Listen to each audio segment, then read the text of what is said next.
ஒன்று திரட்டி அவர்களுக்கு தேவையான வசதிகளை செய்து கொடுத்து உயர்நீதிமன்றத்திலும் உச்ச நீதிமன்றத்திலும் வாதாடி நம்மை வழிநடத்தி சென்றிருக்கிறார்.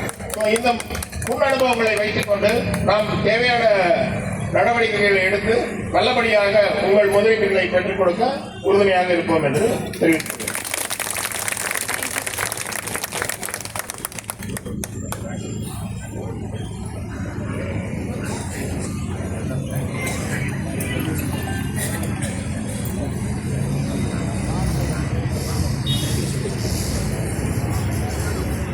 இறுதியாக ஒரு முக்கிய தகவல், 30 நாட்களுக்கு பிறகு நாம் இந்த மனித சங்கிலி போராட்டத்திற்கு முன்பாக சட்டமன்ற நாடாளுமன்ற உறுப்பினருக்கு அவர்கள் தொகுதியில் மனு தயார் செய்து அனுப்புவோம், அதை அவர்களிடம் கொடுத்து விடுங்கள் என்பதை கூறிக்கொண்டு, இந்த கடந்த 4 ஆண்டுகளில் இந்த ராஜரத்னம் ஸ்டேடியத்தில் பணம் கொடுக்காமல் அரசியல் கட்சிக்கு அப்பாற்பட்டு அதிகமாக இங்கு திரண்ட கூட்டம் நம் பிஎஸ்சிஎல் கூட்டம் என்பதை அன்போடு பதிவு செய்ய நாம் கடமைப்பட்டு இருக்கின்றோம்.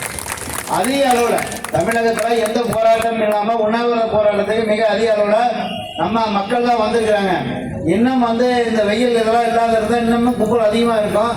அதனால் அடுத்த கூட்டம் கண்டிப்பாக 1 லட்சம் பேருக்கு மேலே நம்ம கூட்டணும் என்ற நம்பிக்கையோடு தெரிவித்துக் கொண்டு, அது மட்டும் இல்லாமல் நம்மளுடைய இவ்வளவு நேரம் நமக்கு பல்வேறு இடையூறுகளிடையே நம்ம காவல்துறை நமக்கு அனுமதி கொடுத்தாங்க. குறிப்பாக காவல்துறை ஆணையர் அலுவலகத்தில் நமக்காக காவல்துறையினுடைய அங்கே இருக்கின்ற இன்ஸ்பெக்டர் மேடம், இங்கே இருக்கிற ஐபி அவங்கெல்லாம் நமக்கு ரொம்ப ஹெல்ப் பண்ணாங்க. அவங்களுக்கு நம்ம நன்றி தெரிவிச்சுக்கிறோம். அதே போல் எந்த ஒரு இடையூறும் இல்லாமல் குறித்த நேரத்தில் நாம் எந்த இடையூறும் இல்லாமல் எந்த பொறுமையாக அவர்களுடைய சட்ட நடவடிக்கை உட்பட்டு நமக்காக நம்மளோட காலையிலிருந்து மாலை வரை காவல் காத்த அனைத்து காவல் ஆய்வாளர், உதவி ஆய்வாளர்கள், காவலர்கள் அனைவருக்கும் விவசாய முன்னேற்ற கழகத்தின் சார்பாக நெஞ்சார்ந்த நன்றி அவர்களுக்கு காணியாக்கிறோம்.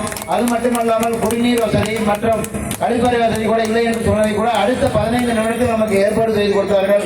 அவர்களுக்கும் எங்களுடைய மனமார்ந்த நன்றியை தெரிவித்துக் கொண்டு, அனைவரும் அதே போல மாநகராட்சிக்கும் நம்முடைய நன்றியை தெரிவித்துக் கொள்கிறோம்.